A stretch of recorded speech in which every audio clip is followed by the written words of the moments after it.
네, 오늘의 인터뷰 시간입니다. 매주 월요일 이 시간에 제21대 대통령 선거 후보 관련 인터뷰를 이어가고 있는데요. 오늘은 더불어민주당 전남도당 상임총괄선대위원장 맡고 계신 주철현 의원과 함께 이야기해보겠습니다. 위원장님 안녕하십니까? 네, 반갑습니다. 여러분의 정직한 심부름꾼 주철현 의원입니다. 예, 반갑습니다.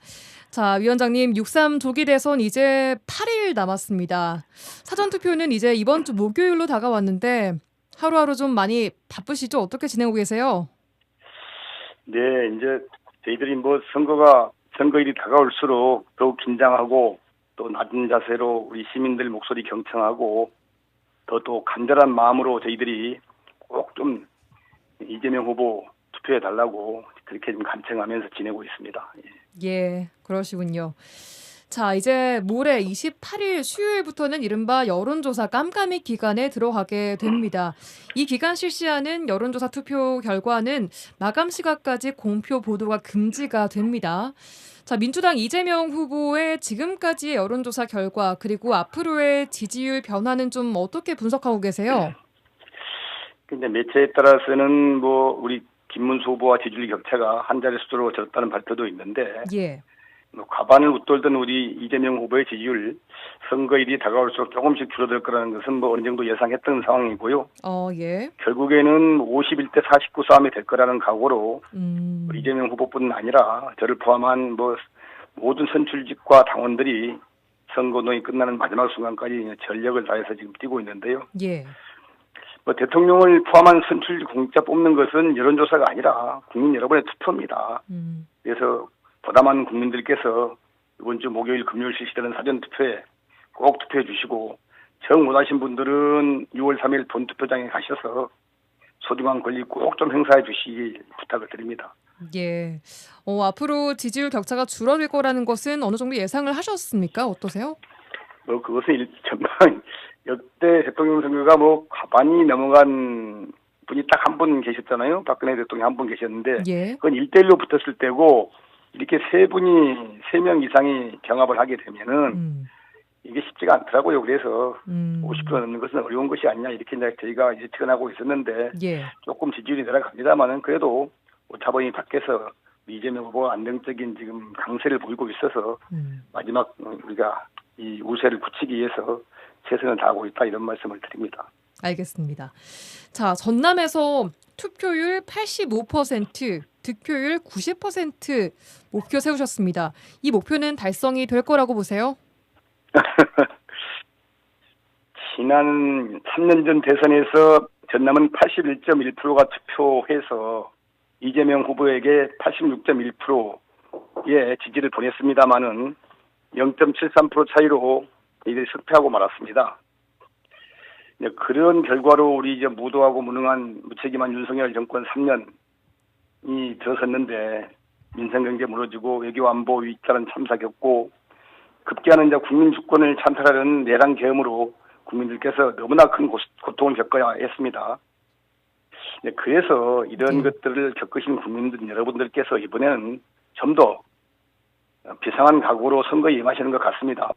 저희는 하여튼간에 목표를 81%에 86%로 했지만은 실패했으니까 이번에는 4%씩 좀 더 올려서 85% 투표율에 90% 이상 득표자 이렇게 목표를 정했는데 많은 분들이 한마음 한뜻으로 함께해 주셔서 목표 달성을 할 수 있게 되지 않냐 이렇게 지금 희망 섞인 기대를 하고 더 열심히 뛰고 있다는 말씀을 드립니다. 알겠습니다. 자, 최근 TV토론 2차까지 진행이 됐었는데 1차 토론회에서 커피값 120원, 호텔 경제약 논란이 있었습니다.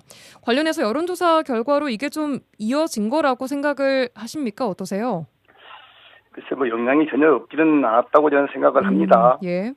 다만 이재명 후보의 커피 원가 발언은 경기도 지사 일하면서 국민의 개고기용권 보장과 관련돼서 그걸 정리한 것을 할 때 좀 예를 든 것인데 이것이 5년 전 커피 원가 말한 거 아닙니까? 5년 전 커피 원두의 원가를 말한 것인데 이것을 국힘당 김용태 비대위원장이 마치 좀 왜곡해서 하는 바람에 좀 이상하게 좀 문제가 생겼다 이런 말씀을 드리고요. 예. 또 이재명 후보가 언급한 호텔 경제학도 뭐 정부의 이 재정의 중요성에 대해서 정부의 역할하고 재정 정책의 중요성을 강조하기 위해서 예를 든 것이고 실제 많이 언급이 되는 것들인데 이걸 또 외국에서 뭐 홍보하는 바람에 조금 뭐 좀 저항이 있습니다만은 대세에는 큰 영향을 미치지 않을 것으로 보고 있고요. 예. 이재명 후보가 워낙 아는 것이 많다 보니까 좀 불필요한 발언을 좀 한 것 같습니다. 그러다 보니까 좀 오해 소지가 있었는데 예. 우리 국민 여러분께서 충분히 이해해 주시고 잘 양해해서 변함없는 지지를 보내주실 것으로 이렇게 기대를 합니다. 예. 이재명 후보가 아는 것이 너무 많아서라고 주장하셨는데 TV 토론에서는 잘 했다고 보십니까? 제 발언을 조금 줄이면 좋겠다는 말들이 많은데 예. 1차 토론 때는 좀 그랬는데 2차 토론부터는 가급적이면 뭐 상대편의 약점 공격이 뭐 약점 공격이나 뭐 받아치기 하지 않고 약속했던 공약들을 하나하나 좀 차분히 설명해 내서 예. 비교적 괜찮았다 이런 평이 좀 많은 것 같습니다. 그러세요.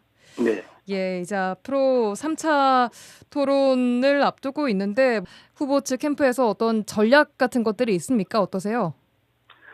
저희들은 뭐 처음부터 대세론에 뭐 의지한 적도 없고요. 기대하지도 않았고 선거는 선거가 끝날 때까지 끝난 것이 아니기 때문에 예. 마지막까지 정말로 낮은 자세로 시민들 목소리 경청하고 잘 모시고 시민의 목소리가 곧 정책이 되는 그런 정당 그런 대통령이 되기 위해서 저희가 최선을 다하고 있다. 묵묵히 더 열심히 낮은 자세로 활동하면 예. 우리 국민들께서 알아주시지 않을까 이렇게 기대를 하고 있습니다. 내일 뭐 중점적으로 부각시킬 내용들은 나와 있는 것이 있나요? 글쎄요, 근데 잘 모르겠고요. 그냥 그 후보가 하실 일 아닙니까? 예, 예, 내일 또 토론회를 또 지켜봐야 될 것 같습니다. 그렇습니다. 예, 보수 후보 단일화 이야기를 좀 해보겠습니다. 이재명 후보께서 개혁신당 이준석 후보가 김문수 후보와 단일화 할 것이다라고 내다보셨습니다. 어떤 근거로 말씀을 하신 걸까요? 근데 어제부터 투표용지가 인쇄가 시작되면서 뭐 후보 단일화는 일단은 1차 시야는 좀 넘긴 상태긴 한데 우리 이준석 후보가 막판까지 자기 몸값 올리고 TV를 통해서 국민들께 자기 홍보를 하고 싶은 마음에 3차 TV 토론까지 하고 버티다가 사전투표 직전에 단일화에 나설 가능성이 여전히 남아있다고 봅니다. 예. 예, 지난 20대 대선 때도 우리 안철수 후보가 단일화 결렬을 공식 선언하고 완주 의지를 밝혔지만 사전투표 시작 전날에 정책적으로 단일화했던 전례도 있는데 뭐 이준석 후보도 이를 벤치마킹할 가능성이 좀 높다고 봅니다. 안철수 후보를 벤치마킹해서 당시 몸값을 올리고 사전투표 직전에 전격 단일화를 할 것이다 라고 보고 계시는 건가요? 그렇습니다. 이제 더구나 뭐 저쪽에서 뭐 당권을 주겠다고 이렇게까지 약속을 제안을 했기 때문에 뭐 꽁도 먹고 알도 먹는 이런 이제 거석을 할 수도 있다고 저는 생각을 합니다. 하지만 개혁신당 이준석 후보는 만약 단일화가 된다면 국민의힘 후보가 사퇴하는 것뿐이다 라면서 완주 의사를 다시 한번 또 강력하게 밝혔거든요. 어떻게 네. 보고 계세요? 3일밖에 안 남았는데요. 이렇게 시간이. 우리 안철수 후보도 그렇게 말씀하셨어요. 3년 전에. 단일화 결렬을 공식 선언하고 완주 의지를 밝혔는데 사전투표 전날 저녁에 갑자기 정책적으로 또 단일화 선언을 했지 않습니까? 그러니까 예. 이 부분은 제가 보기에 뭐 당선 가능성이 전무한 물론 이번 후보도 마찬가지입니다만 이준석 후보도 뭐 그런 전례를 따르기 쉽지 않겠나 일반적으로 보게 되면 그런 가능성을 배제할 수 없다고 봅니다. 가능성은 배제할 수 없다. 네. 만약에 두 후보가 단일화를 한다면 지지율은 어떻게 변할 거라고 보십니까? 글쎄요, 이제 뭐 어떤 여론조사도 그렇던데 이준석 후보 지지하는 분들이 단일화되게 되면 할 거냐. 3분의 1 정도만 김문수한테 가는 것으로 제가 얼핏 어디서 본 것 같은데 예. 명분이 없는 야합에 불과한데 둘이 합친다고 국민들이 뭐 전폭적으로 환영할 일은 아니라고 봅니다. 또 이게 아까 말씀드린 대로 우리 이준석 후보가 선언을 했지만은 단일화하면 당권을 주겠다 이렇게 약속을 했다는데 제안을 했다는데 이것은 공직선거법이 금지하는 후보자 매수에 해당됩니다. 단순히 약속을 하거나 제안 의사표시를 한 것만으로도 7년 이하 징역이거든요. 그래서 제가 보기에는 우리 당에서 이제 이미 고발을 했습니다. 그 제안을 한 국힘당 당직자를 고발을 했고 만약에 이것을 또 이준석 후보가 받아들이게 되면 본인도 공범이 되는 것입니다. 그래서 선거법 위반에 해당돼서 뭐 정치를 당분간 못하게 되겠죠. 그래서 단일화가 쉽지는 않을 거라고 저는 생각을 그렇게 합니다. 위험할 거라면은 단일화를 하지 않지 않을까요? 예, 이제 그럴 것 같긴 한데 또 이 정치는 움직이는 것이고 뭐 워낙 또 더 큰 이익이 있고 그것에 눈이 멀다 보면 그 선택 가능성을 배제할 수는 없다 저는 이렇게 생각합니다. 알겠습니다. 자, 다음 지역 공약 이야기 좀 하나씩 짚어보도록 하겠습니다. 전남 지역 공약, 순천대와 목포대 통합의과대학 설립을 약속하셨습니다. 의료계의 반발은 어떻게 설득할 것인지를 포함해서 구체적인 과정이 제시돼야 될 것 같은데요. 그렇습니다. 우리 윤석열 정권이 일으킨 의정 갈등은 아무런 과학적 근거나 검토도 없이 2,000명에 달하는 의대 정원을 정원하겠다고 일방적으로 발표하면서 시작이 돼서 수많은 우리 의료계 지방생들과 또 국민들에게 환자들에게 큰 고통을 안겼습니다.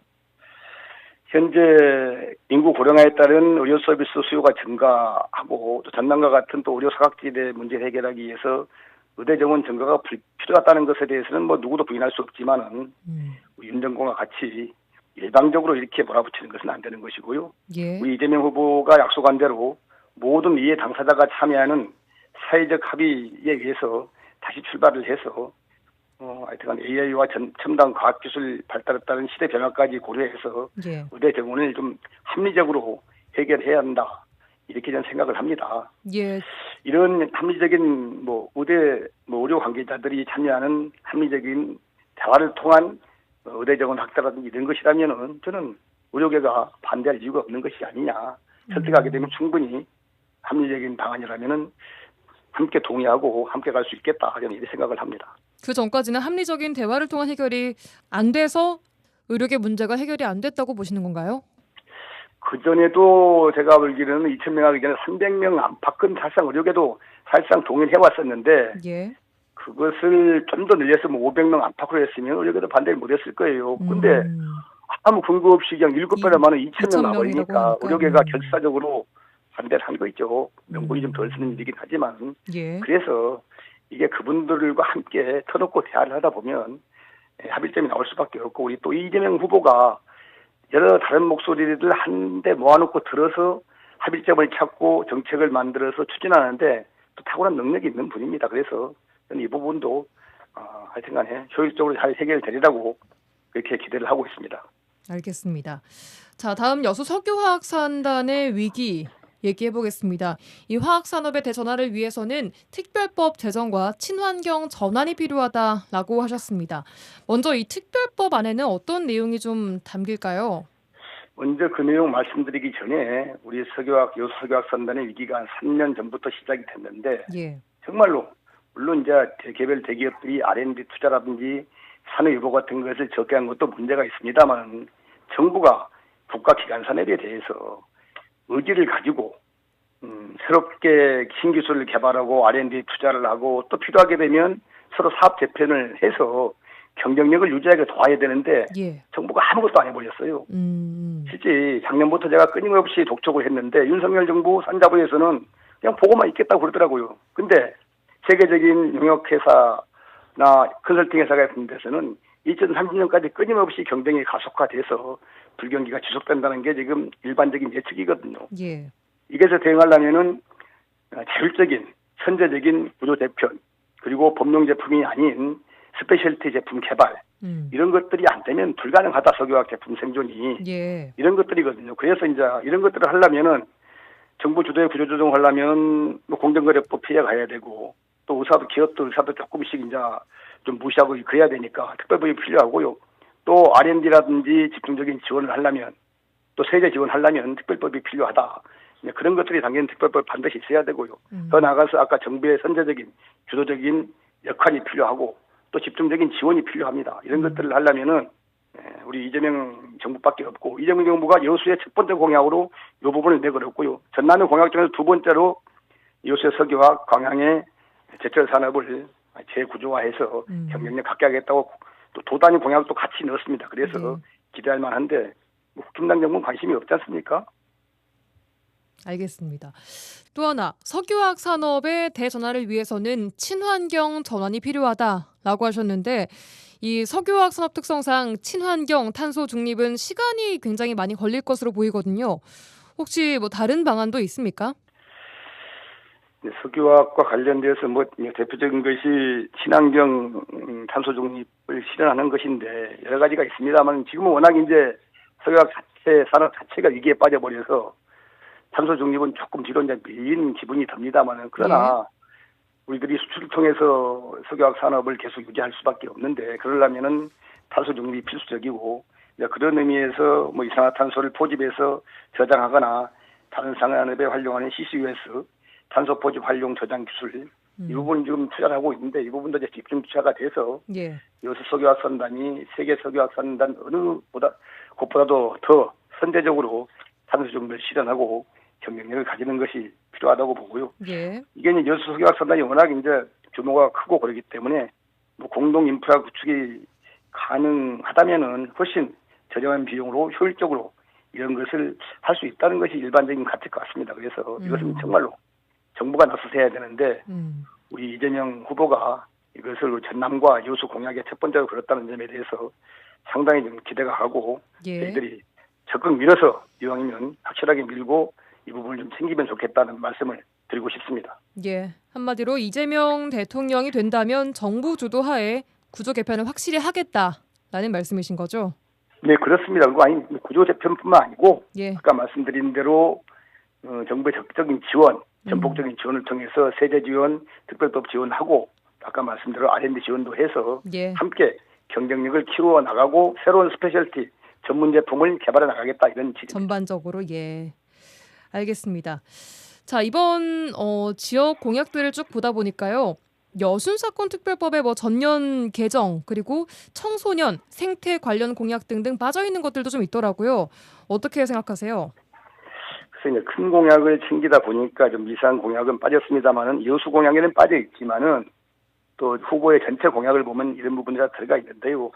우선 여순사건법 개정과 관련돼서는 이 부분이 아시겠지만 작년 12월에 진상조사기간 연장, 특별재심제도 신설 또 그게 뭡니까 여순사건 위원회에 국회 모고로 인해서 우리 민주당 측 지역 사람이 들어갈 수 있는 문호를 좀 연 것 이런 것들이 이제 개정이 돼서 일단은 여순사건의 진상규명, 희생자 확인 이런 것들이 정상적으로 이제 절차를 밟기 시작을 했어요. 남아 있는 것은 이제 뭐 희생자 유족에 대한 배보상이라든지 이런 것들인데 제가 지난번 여순사건 만났더니 배보상은 아직 말씀을 안 하시고 여러 가지 여순사건과 관련된 기념사업을 말씀을 하시더라고요. 누구를 만났을 때요? 기념사업을 먼저 말씀하셨습니다. 유족 만났을 때 말씀이신가요? 예, 유족 대표를 만났더니 그래서 이제 그런 부분들이 현행법 내에서 2년 동안 이제 추가 연장이 됐으니까 충실히 시행이 되고 이런 진상규명과 피해자 확인이 제일 중요하다고 봅니다. 그런 전제하에 아까 유족의 배보상이라든지 이런 문제가 나갈 수가 있는 것이고 또 기념사업 이런 것들이 추진해 준다고 보고요. 뭐 이것은 별 걱정할 필요가 없다 이런 말씀을 드리고 청소년 공약과 관련돼서는 이재명 후보 어린이 공약에 아동수당 지급 연령을 18세 미만까지 확대하고 청소년을 포함해 가족 돌봄을 책임지고 있는 영케어러 실태를 파악해 빈틈없이 지원하겠다 이렇게도 들어가 있습니다. 생태 공약도 이게 우리 여수 공약에는 빠졌습니다만 이재명 후보의 8대 환경 공약에는 4대강 재자연화, 수질 개선, 한반도 생물 다양성 복원, 국제적 수준의 생태계 생물 다양성 보존, 해양 보호구역 확대를 통한 하구 연안, 해양 자연성 회복 등 다양한 생태 공약이 들어가 있고 또 우리 여수 세계섬 박람회도 일종의 생태 박람회나 마찬가지인데 범정부적 지원을 하겠다 이렇게 또 이재명 후보가 공약을 했습니다. 이 부분은 특정해서. 그래서 기대가 되고 우리가 선박람회 성공을 위해서라도 이재명 후보가 압도적으로 당선돼야 된다 이렇게 말씀을 드리고 싶습니다. 예, 알겠습니다. 자, 마지막 공통 질문 드리겠습니다. 왜 대통령은 이재명 후보여야 하는가? 답변 주시죠. 우선 이재명 후보의 행정 능력은 이미 충분히 검증됐다고 지금 평가되고 있습니다. 성남시장, 경기도지사 지내면서 실행력 있는 리더십을 입증을 했습니다. 성남시에서는 모라토리엄 선언 후에 시 재정을 정상화했고 경기도에서는 청년 기본소득, 재난 기본소득 등 보편 복지 정책을 선도했고요. 또 국민 유사를 찌푸리게 했던 하천과 계곡의 불법 시설물 철거하고 국민들께 돌려드린 일 전국적인 화제가 되기도 했습니다. 또 지금은 이 내란 위기를 극복하고 소탄에 빠진 경제와 민생을 살려야 할 때입니다. 그런 때인 만큼 정말로 잘 준비된 또 경험 있는 우리 이재명 후보가 유일한 대통령 책임자다 이렇게 생각을 합니다. 경제 위기를 극복할 비전을 제시할 줄 아는 유능한 전문가이고 내란을 국민과 함께 빛의 혁명을 통해서 막아낸 강력한 리더십 국민 모두가 인정하고 있습니다. 없는 길도 만들어온 실천형 리더, 국민 주권과 민주주의, 민생의 복을 실천한 행동가라고 생각하고 있습니다. 그래서 위대한 국민의 훌륭한 도구가 되겠다는 확고한 다짐, 수없이 많이 말씀을 하고 다니고 약속하고 다니고 다짐하고 다니는데 이런 이재명 후보 우리 여수 시민들께서 전남 도민들께서 전폭적으로 지원을 지지를 해서 우리 전남이 최고 투표율로 대통령 당선시키고 전남 발전 여수 발전을 했으면 좀 좋겠다 이런 말씀을 드립니다. 예, 이번 선거가 정말로 중대하고 우리 내란 위기를 극복하고 내란 세력을 찬당 세력을 심판하는 선거라는 말씀을 꼭 좀 드리고 싶습니다. 예. 한 번도 빠짐없이 꼭 투표해 주십시오. 여기까지 듣겠습니다. 주철현 더불어민주당 전남도당 상임총괄선대위원장과 함께했습니다. 고맙습니다. 네, 감사합니다. 고맙습니다.